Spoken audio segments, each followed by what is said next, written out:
Idol, tanong ko lang, kung makukuha mo pa rin ba yung cookmin mo kahit TNT ka na? Yung mga benefits mo, kabayan, nakuha mo ba lahat?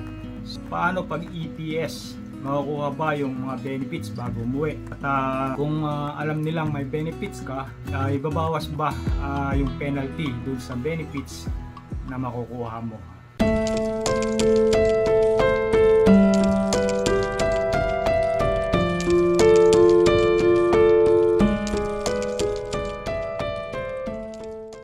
Hey, what's up guys? It's me Marlon, just for Fun TV, and welcome sa ating YouTube channel. So for today's vlog mga lods, sagutin natin yung mga tanong ng mga kaibigan natin.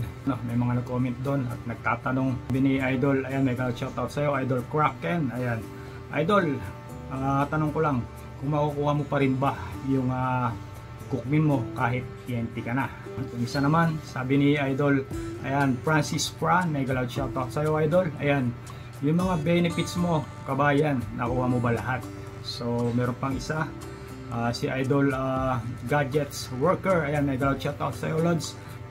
Sabi niya, Lods, paano pag EPS? Makukuha ba yung mga benefits bago umuwi? Kung alam nilang may benefits ka, ibabawas ba yung penalty dun sa benefits na makukuha mo? Yung sa akin mga Lods, ganito ang nangyari. Before kasi ako nag-TNT mga Lods, inayos ko na yung aking mga benefits. Meaning, kumuha ako ng ticket, nagpunta ako sa Ansan, sa Migrant, at nagpa-compute ako ng Tejicum at yung cookmin ko. So ibig sabihin, bago mag-lapse yung aking E9 visa, inayos ko na yung benefits ko na parang uuwi ako. Pero sa totoo, ayan, hindi naman ako talagang uuwi kasi balak nga natin na mag-TNT, di ba? Tumakbo. So pero nung time na yun mga Lods, hindi pa TNT ako diretso. Bali nagpalit kasi ako ng visa from E9 into G1. So ibig sabihin, hindi pa rin ako diretsyong nag-TNT, pero bago matapos yung E9 visa ko, inayos ko na yung aking mga benefits. Kasi nga ang plano ko noon, kung hindi ako ma-approve bilang G1 o ma-issuehan ng visa na G1, talagang tatakbo na ako. So parang hinanda ko na mga Lods, kasi yun din yung mga naririnig ko sa mga kababayan natin na mga nauna sa atin na nag-TNT. Inayos muna nila yung kanilang mga benefits bago sila nag-TNT. So ibig sabihin, pag inayos mo yung benefits mo mga Lods, yung cookmin mo, malalaman mo kung magkano yung makiklaim mo sa iyong cookmin pag uuwi ka. Yung Tejicum na galing sa company, yun yung makukuha nyo after ng kontrata nyo. So ibibigay ng cash sa inyo yun. Usually binibigay yung kasabay ng huling sahod nyo at bago kayo umuwi. So ibig sabihin, makukuha nyo yung cash. So yun nga, nangyari sa akin, inayos ko na lahat. Pagkatapos na-process nga, at pagdating nung araw na nung flight ko, ayan, tumawag sa akin yung EPS. So nasaan na daw ako? Kasi pagka uuwi ka na Lods, diba, ipipresent mo yung ticket mo, yung airplane ticket mo, kung anong araw, kung anong oras. So ipiprepare nila yung pera mo, ipaprocess nila yun at ipo-forward sa airport yung pera mo. So i-claim mo ngayon doon sa World Bank sa airport. So kung halimbawa na hindi ka umuwi, so yung pera mo nakapending doon sa airport. Kaya tinawagan ako ng NPS, sabi niya, kuya, nasaan ka na? Bakit hindi ka umuwi? So sabi ko, ma'am, hindi ako uuwi kasi G1 visa ako. So sabi sa akin ng NPS, sana daw sinabi ko na hindi pa ako uuwi. Parang pera hindi nila pinorward doon sa airport. Pero to make the story short, ibig sabihin talagang inayos ko muna yung aking mga benefits bago ako tumakbo. So ganun ang gawin niyo mga Lods, sa mga kaibigan natin dyan na nagbabalak na gayahin yung ginawa natin. So disclaimer mga Lods, hindi ko tinotolerate yung pag-TNT sa mga kaibigan natin dyan na kumukontra. So ako ay nagbabahagi lang na aking mga experience, since marami tayong mga kababayan na ganun yung ginagawa. So gusto ko rin i-share sa kanila yung experience ko para pagdating ng araw may reference sila or meron silang idea kung paano nga ba. So sa akin lang is makatulong. Alam ko mali yung pag-TNT, pero sa akin sinishare ko yung experience ko para yung mga kababayan natin hindi na mga pa pagdating ng araw na sila naman yung dumating sa point na kagaya ng naranasan natin na nahuli, na-deport at napauwi. So sa mga mag-TNT mga Lods na EPS dyan, ayan, advice ko sa inyo, ayusin nyo muna yung inyong mga benefits.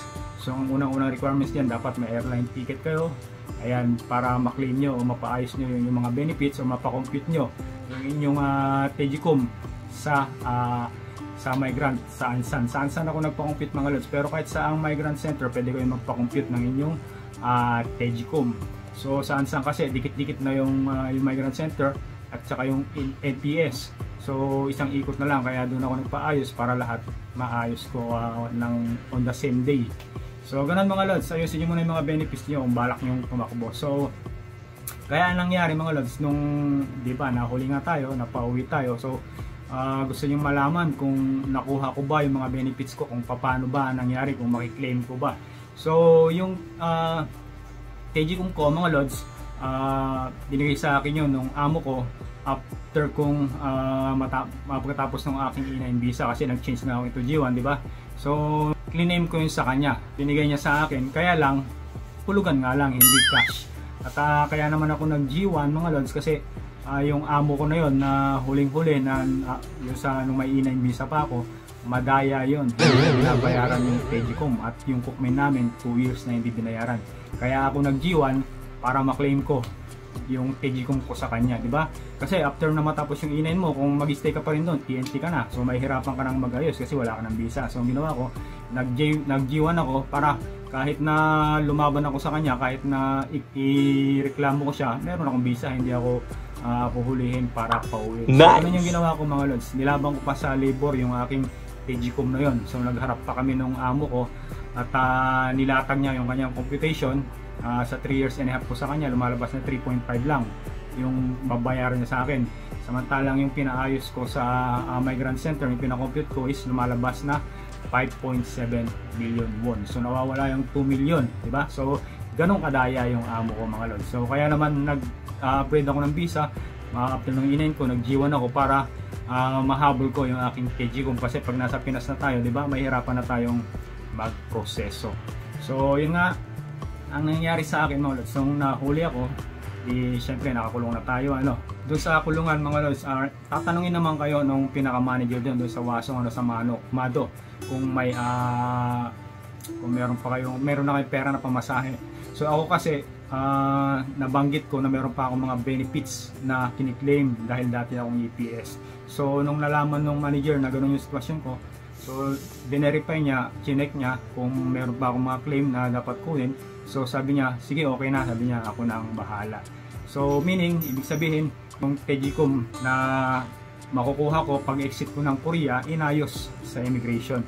So doon ko kinuha yung aking pambili ng plane ticket. So nakakuha pa ako doon ng 3 million won. So malaki din, di ba? Sayang din yun. So binigay nila sa akin yung pera, then nung papauwi na kami, binayaran ko sa kanila yung pinambili nila ng ticket, which is 240,000 won. So yung the rest, natira dun sa 3 million won, binigay na sa akin ng cash. Tapos pinapalit ko na sa airport nung bago kami pinauwi, yung from won into dollar. So ganun mga lods, yung Tegicom ko nakuha ko sa airport. Ang hindi ko lang nakuha mga lods yung aking cookmin, kasi nga nakakulong tayo. Based dun sa observation ko, kasi merong isang Vietnam doon na gusto niya i-claim yung pera niya doon sa Korea at ayaw niya umuwi ng Vietnam. Ang sabi nung mga sa immigration, pwede mo namang ayusin yan sa Vietnam pagdating mo doon. Kaya lang yung Vietnam nag-decide na hindi, hihintayin ko na lang dito sa South Korea. So kasi pag hinintay mo mga lods yung proseso, ibig sabihin mag-stay ka sa kulungan, tatagal ka sa kulungan. So ako naman, kaya hindi ko na hinintay kasi ayaw ko na sa kulungan. So gusto ko na umuwi ng Pinas, di ba? So kaya nga pagdating dito sa Pinas, ayan, dito ko na pinoproseso yung aking cookmin or yung NPS. So yung tanong nung kaibigan natin, kung makukuha mo yung mga benefits mo kung dati kang EPS o makukuha mga lods. Makukuha nyo, yung ibang mahuli kayo, sabihin nyo na meron pa kayong mga claim o mga benefits na hindi pa nakukuha. Tapos kung halimbawa naman na surrender kayo, ayan, bumalik kayo doon sa migrant sa Ansan, kasi doon ako, yun lang may recommend ko sa inyo kasi doon ako galing. Pero kung malayo naman kayo sa Ansan, pwede kayong mag-inquire sa mga migrant center na malapit sa inyong lugar. So ang mangyayari doon, ipaprocess uli yung inyong mga benefits, parang i-refresh, pa-process uli para pagdating nung flight nyo, nung araw nyo, ng pag-uwi nyo, makukuha nyo sa airport. Kasi meron tayong tropa na TNT na sumuko, na-vlog ko rin yan, ewan kung napanood nyo. Ganun ang nangyari sa kanya. Before siya umuwi, sumurrender siya sa local na immigration doon malapit sa kanyang lugar.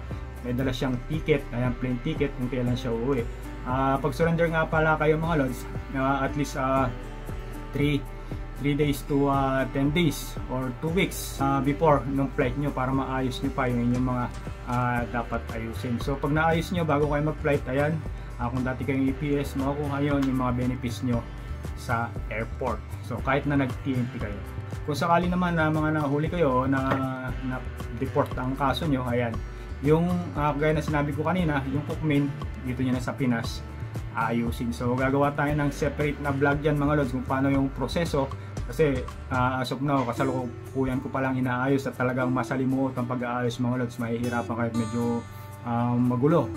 So gagawa natin ng vlog para may guide kayo, para pagdating sa panahon na kayo naman yung ayos ng cookmin nyo dito sa Pinas, ayan, hindi na kayo mahihirapan. So ayan mga lods, hopefully sana nasagot ko kayo. Yung tanong nga pala ni yung isa na kanina, kung pag nalaman nila na may benefits ka, kakaltas ba daw yung inyong dun sa mga makiklaim nyo, dun sa benefits nyo, kakaltas ba raw yung mga penalty. So sa pagkakaalam ko mga lods, yung penalty na sinasabi na pag nahuli tayo, di ba, may penalty tayo sa akin, 20 million won yung nakita ko dun 20 million won ang yung nakasulat. Pero pinapill up ako ng form kasi alam nila talagang wala tayong pambayad o hindi na natin babayaran yun, di ba? So may pina-check sa akin doon na isang box na parang ibig sabihin na hindi ko babayaran or wala akong pera. So ibig sabihin yung 20 million na yun hindi ko binayaran at hindi nila kinaltas doon sa aking benefits na nakuha. So 3 million lang yun, plus 20 million. So wala, parang kulang pa rin, di ba? So ayun lods, hindi nila kinaltas yung penalty ko dun sa pera kong nakuha, hindi na nila hinabol. Pero meron akong na encounter na case noon mga lods, yung mga penalty na halimbawa sa mga telecom, ayan, kung may mga atraso kayo na mga plan ng mga cellphone o internet na hindi nyo nabayaran, na pending tapos nakapangalan sa inyo, hindi nyo nabayaran, yun ang ibabawas sa inyo doon sa mga benefits na makukuha nyo. Meron akong kaibigan dati, sakyan siya dati dyan sa Korea. So may mga penalty siya na hindi nabayaran nung nag-TNT siya.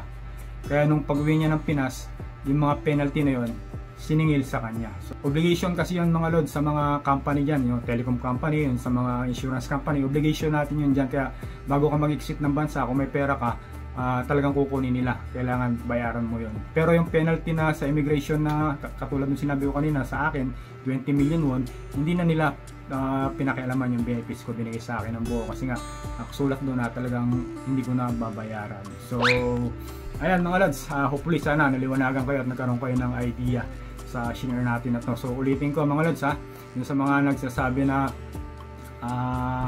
para tinotolerate natin yung pagti-TNT dyan sa South Korea, hindi po ako nagtotolerate. Ako ay nag-share lang po ng ating mga experience para dun sa mga kababayan natin na TNT na pagdating ng araw kung sakali man na matulad sila sa sinapit natin, meron na silang pagbabasihan or meron na silang idea kung paano at kung ano ang gagawin. So yan mga lods, may share ko ngayong araw. Hopefully sana may natutunan kayo.